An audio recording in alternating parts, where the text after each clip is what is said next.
Hello, my name is Jamey Schrier. I'm the owner of Schrier Physical Therapy, and I'm a licensed physical therapist in the state of Maryland, as well as a board certified and trained in dry needling. Today we're going to talk about the dry needling technique, which we've used here for over 10 years, and it's very highly effective in a lot of our patients and their outcomes.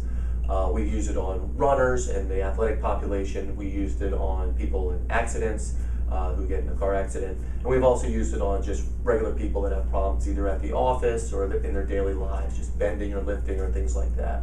So without further ado, we're going to go ahead and show the dry needling technique on our volunteer, Jennifer here.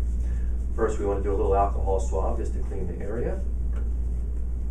And then we're going to take our acupuncture needle. We do use an acupuncture needle, although this is not acupuncture. And it's a sterile needle, so it's very safe. And we're going to insert the needle. Now, when you actually insert the needle, most people don't feel anything because the needle is very, very small.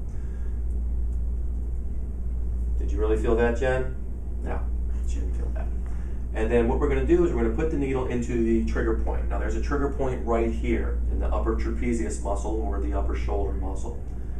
And what you're going to feel, and I'm sure Jennifer just felt that, is what's called a twitch response. A twitch response is normal. You do want to feel that. A twitch response is when the needle itself hits the muscle and releases it. All right, when that muscle knot is hit by the needle itself, it releases it and causes a twitch. Sometimes that twitch can be a little uncomfortable and cause a little bit of a cramping situation, but for the most part, it immediately goes away and it feels fine. So we can get another spot in here.